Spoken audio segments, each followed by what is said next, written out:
licenciada Daniela Magnus. Ella es fonoaudióloga de la UBA, ex residente del Hospital Pena, ex ayudante de cátedra de APS y Patología del Lenguaje 1 y 2 y actualmente es docente en el curso de CALM. Bueno, muchas gracias por venir. Gracias por invitarme. En primer lugar, te quería preguntar, ¿qué es la anquiloglosia? Bueno, la anquiloglosia es una anomalía congénita, según la IATP. Ocurre debido a que hay una falla en la apoptosis, o sea, hay no hay muerte celular en ciertos tejidos y quedan en la cara ventral de la lengua, ¿sí? Y bueno, y eso forma el frenillo, este frenillo que a veces se dice corto o anquiloglosia, y eso a veces la consecuencia que trae es que no deja que la lengua se mueva libremente. ¿Y qué profesional la diagnostica habitualmente? Bueno, en realidad el diagnóstico siempre es médico. O sea, nosotros los fonoaudiólogos y las fonoaudiólogas no damos un diagnóstico, pero en realidad en la clínica y en la práctica nosotros hacemos una evaluación funcional, el odontopediatra o el otorrino hará una evaluación más estructural y damos un diagnóstico, ¿no? O sea, tenemos que decir qué tipo de frenillo es, qué sugerencia le damos, pero bueno, en lo formal el diagnóstico es médico. ¿Y más o menos se descubre siempre en el mismo momento evolutivo o hay variabilidad? No, hay muchísima variabilidad. Va a depender mucho de la sintomatología que traiga. Le vamos a decir frenillo sublingual alterado, que ahora se lo llama más así que anquiloglosia. ¿Por qué hay tanta variabilidad? Porque se puede descubrir en el nacimiento, se puede descubrir en el nacimiento, no hacer nada y después cuando el niño o la niña tienen 5 años hacer algo al respecto. Va a depender mucho de la sintomatología. Si es un bebé, por ejemplo, que no se prende al pecho, probablemente, bueno, la consulta surja antes. Hay bebés que se prenden al pecho con un frenillo sublingual alterado igual y aunque la familia sabe que hay una alteración, no consulta, por ejemplo. Sí, es muy variable la detección. Claro. Y la importancia que se le da a esa detección, ¿no? Me imagino que las consultas deben depender de qué alteración provoca y en qué momento, porque por ejemplo en el nacimiento debe dar más alteraciones para succionar el pecho y más llegando a la primaria, más cuestiones. En general, un bebé que por ahí tiene un frenillo sublingual alterado y por ejemplo se prendió bien al pecho, en general, si tiene un frenillo sublingual, por ejemplo, anterior, que son los clásicos, los que se le dice coloquialmente como lengua corazón, esos los ve un neonatólogo cuando el bebé llora. Entonces ahí le dice a la familia, tiene frenillo corto, ¿no? Ahí en ese momento el bebé se prende al pecho. Si se prende bien al pecho, depende mucho del neonatólogo, la neonatóloga o los pediatras que luego atiendan a ese bebé, cuál va a ser la importancia que se le va a dar a ese diagnóstico, ¿no? Temprano. Los pediatras más actualizados en este tema derivan a fono, derivan a odontopediatría. ¿Por qué? Porque más allá de que un bebé succione al pecho y tenga un buen progreso ponderal, nosotros cuando hacemos una evaluación y sugerimos una intervención, puede ser terapéutica o quirúrgica, en general esa intervención no es dada por la lactancia. Si nosotros podemos ayudar a que el bebé lacte mejor, bárbaro. Pero en general, si ese frenillo tiene algún tipo de diagnóstico y necesita un tratamiento, va a ser por el futuro desarrollo fonostomatognático del bebé. Claro. O sea, ¿por qué? Porque el frenillo sublingual alterado provoca, obviamente depende del bebé y de un montón de cuestiones, puede provocar alteraciones a futuro, ¿no? Y compensaciones. Claro. Y eso depende mucho de la persona, porque las habilidades oromotoras son diferentes en cada uno de nosotros. Pero bueno, en general, si el diagnóstico es temprano, es mucho más fácil actuar y va a ser mucho más fácil la terapéutica. Cuando un niño tiene 5 años y llega con un frenillo sublingual alterado que necesita, por ejemplo, una intervención quirúrgica, muy probablemente ese niño ya degluta disfuncionalmente, tenga alteraciones a nivel dentario, pueda llegar a tener alteraciones en el desarrollo de los sonidos del habla, puede tener alteraciones respiratorias, posturales, etcétera, etcétera, etcétera. O sea, sí, va a depender mucho de en qué edad no solo se detecte, sino en qué edad se haga algo al respecto. Claro, el desarrollo de los músculos también, de la cara. Exacto, de la cara, sí. Yo siempre digo en la consulta que una alteración en algún músculo lingual provoca una alteración en toda la articulación temporomandibular, en las cervicales, en el sacro y en el dedo gordo del pie. O sea, nosotros no miramos al bebé como una lengua, ¿no? Lo miramos como un todo. O sea, es realmente, es una frase como medio hecha, pero es así. O sea, un bebé cuando lo evaluamos en su totalidad y ya sabemos que hay ciertos impactos a futuro. Pero también, siempre repito, o sea, los impactos no son los mismos en vos que en mí, ¿no? O sea, eso va a depender mucho de un montón de cuestiones. O sea, no podemos generalizar que a todos les va a pasar lo mismo, pero sí podemos decir que es muy importante que se intervenga tempranamente. Por lo menos que se evalúe tempranamente y que se defina cuál va a ser la conducta terapéutica. No siempre hay que intervenir quirúrgicamente en un frenillo sublingual alterado. Por eso se le dice frenillo sublingual alterado ahora, ¿no? Es como nosotros vemos cómo funciona ese frenillo en esa boca y vemos si hay realmente si la lengua no tiene libre movimiento. Claro. Que eso va a generar que, bueno, luego no se pueda, primero, no sé, succionar bien el pecho, o sí, por ahí compensa bien, pero luego, no sé, el armado del bolo o las diferentes etapas de la deglución se pueden ver afectadas y luego también se puede ver afectado el desarrollo de los sonidos del habla. Algo que es muy básico, que, digamos, que nos da un cierto parámetro, que es que si la lengua reposa en paladar, ¿no? ¿Y por qué es tan importante esto? Porque el paladar, vamos a decirlo coloquialmente para que se entienda, es el techo de la boca y es el piso de la nariz. Y si la lengua no reposa en paladar, tenemos un crecimiento estrecho del paladar y en consecuencia vamos a tener problemáticas respiratorias. Y eso también, bueno, puede dar respiración oral, ¿sí? Babeo extendido en el tiempo, deglución disfuncional, ¿no? Y son cuestiones que obviamente, digamos, se pueden abordar muy tempranamente. Y a veces no son frenillos que hay que intervenirlos. O sea, a veces vos tenés un frenillo que es posterior, hay 4 tipos de frenillos, 2 tipos anteriores, el posterior y el submucoso, y los frenillos posteriores en general solamente se intervienen el 25%, que son los gruesos y gorditos así. Pero el resto, que son los que más impacto tienen en la lactancia, en general los posteriores, esos en general los trabajamos mucho físicamente. No se cortan todos esos frenillos, pero se trabajan terapéuticamente. Sí, dicen que es como un diagnóstico de moda, ¿o no? Sí, bueno, es que el frenillo corto. Sí, bueno, siempre explicamos lo mismo. O sea, en realidad la moda, digamos, lo que está en boga hoy en día es la lactancia materna y eso hizo, me parece a mí, que se detecten más alteraciones en la succión, vamos a decirlo así.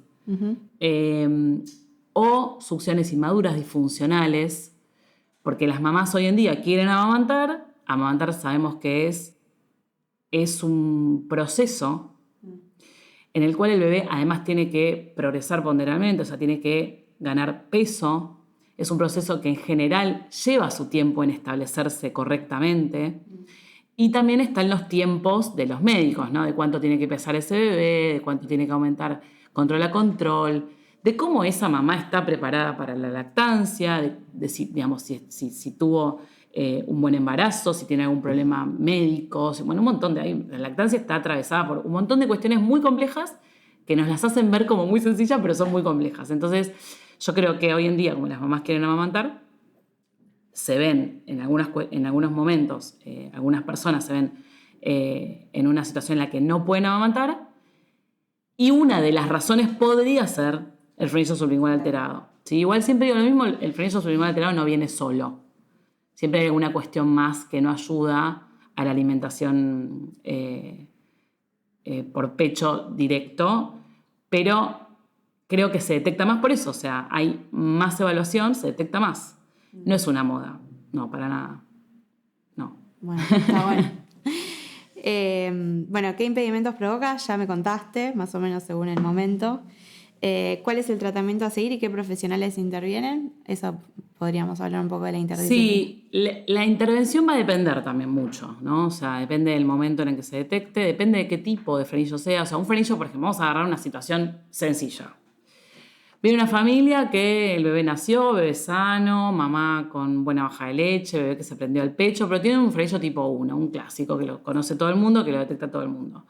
Bebé que está prendido al pecho, viene a la consulta, se evalúa y se sugiere hacer una intervención. Esa intervención se coordina también con el pediatra, o sea, ahí tendríamos pediatra, fono y odontopediatra que hace la intervención o otorrino que hace la intervención. ¿Sí? En general los otorrinos no hacen intervenciones de bebés tan pequeños, porque como los duermen, no lo hacen.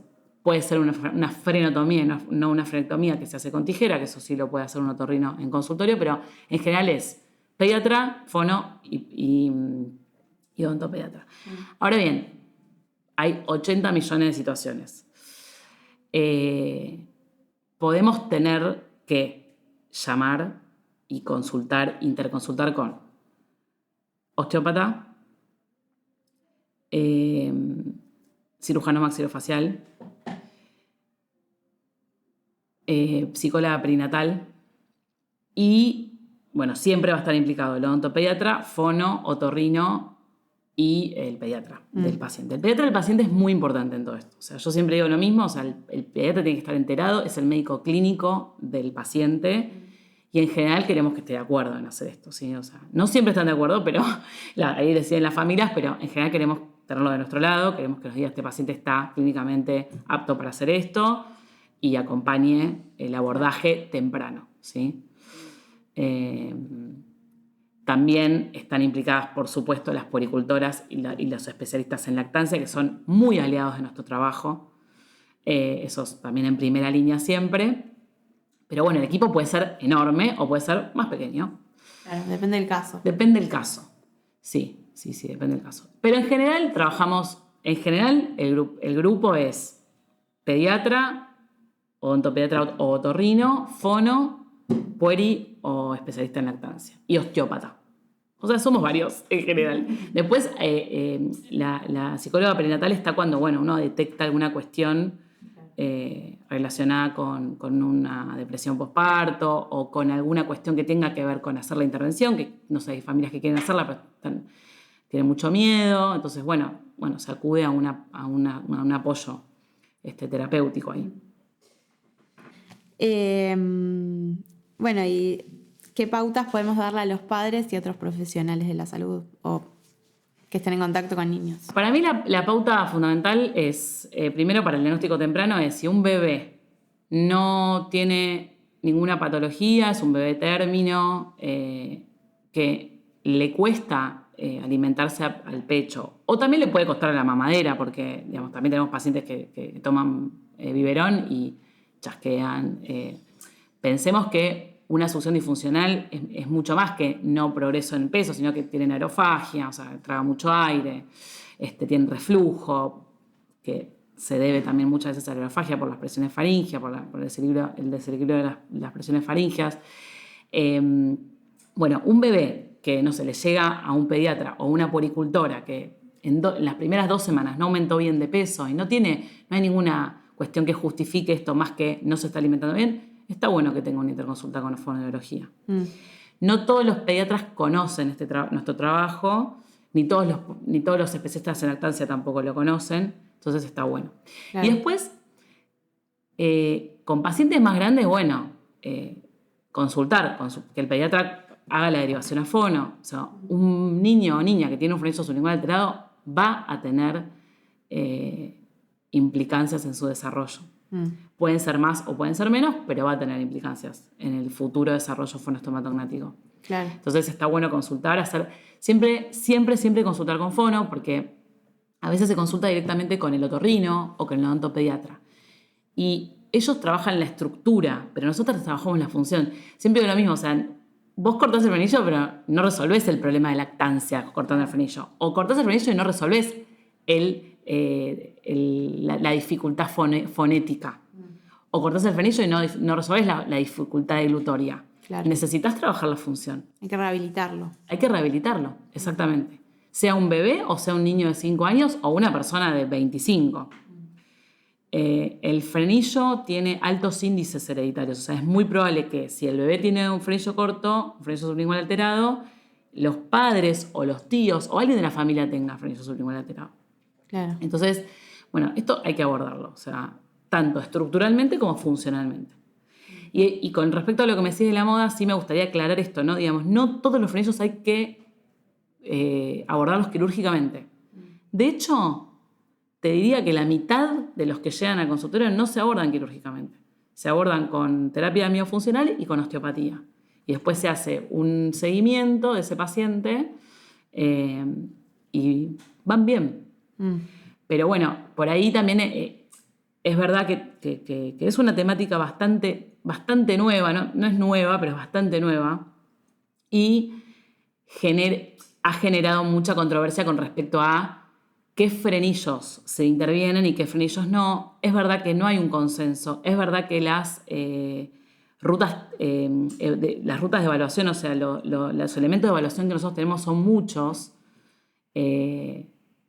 Martinelli, Hasselbacher, Vitat, Tavi, o sea, y son muy diferentes, entonces depende mucho de quien lo esté evaluando eso, ¿no? Es muy dependiente Claro, del criterio, ¿no? el criterio. Y después uno va aprendiendo con el tiempo, ¿no? O sea, en esta temática. Pero es importante para mí, para las familias, que tengan un equipo en el que confíen, hacer todas las interconsultas necesarias. Y luego, sí, algo que siempre decimos en esta temática también es, la intervención quirúrgica se sugiere. Esto no es una patología. El bebé puede estar con un buen progreso ponderal, puede estar ahí sano y tener un frenillo súper corto y que tenga sugerencia de intervención, pero si la familia no está decidida a hacerlo, es mejor no hacerlo. Claro. O sea, y esa familia se va a acompañar, vamos a acompañarla cada 6 meses, vamos a ir viendo qué quieren hacer, pero es muy importante hacer esta intervención quirúrgicamente, es muy sencilla, pero trae mucha angustia en general, sobre todo porque son bebés chiquititos. Claro, cuando recién nacen y de repente, bueno, tenés un bebé recién nacido, por ahí es tu primer bebé y te dicen, no, hay que hacer una intervención. Bueno, hay que acompañar a la familia. La decisión es de la familia, no es nuestra. No es una patología, es una anomalía que, bueno, que tiene un impacto bastante grande en el desarrollo fonostomatognático y en la calidad de vida, ¿no? O sea, porque... Claro. Pero no es obligatorio hacerlo. Bueno, muchas gracias por haber venido. Me gustaría agregar algo, Ailu, que es que nosotros no vemos al paciente únicamente cuando llega a la consulta y tiene un abordaje terapéutico, quirúrgico o lo que fuere, sino que hacemos un seguimiento hasta el año del paciente y ahí también hacemos mucha prevención, tanto desde lo alimentario como desde el lenguaje. Y es muy lindo ese trabajo porque tenemos la posibilidad de darle a la familia mucha información que luego le va a servir si es que tienen dudas en el desarrollo de sus hijos entre el año y los 2 años, ¿no? Como para consultar si llegan a tener dudas. Sí, me parece también que es como que la familia en general, por ahí nace el bebé y se encuentran con esta cuestión del frenillo lingual y no tienen mucha información tampoco. Entonces está bueno como poder difundir estos temas también para... Sí, para mí es muy importante que los pediatras y las pediatras estén actualizados en el tema, que tengan a quien consultar, que tengan un fono o una fono a quien consultarle, armar equipo, armar redes. Y bueno, cuando te metes en el tema te das cuenta, no es una moda, es algo que ocurre y bueno, hay que ver, obviamente no todo es quirúrgico y no todo se soluciona de esa manera, eso sí es muy importante saberlo. Y también muy importante lo que te dije antes de el abordaje funcional y terapéutico, ¿no? O sea, hay algunos abordajes que son más de tipo intervencionistas y después no hay un seguimiento de fono. Es muy importante que el fono esté incluido en este grupo de intervención. Eso es muy, muy importante. Estuvo muy lindo todo lo que nos contaste y esperamos que el público pueda escucharlo atentamente.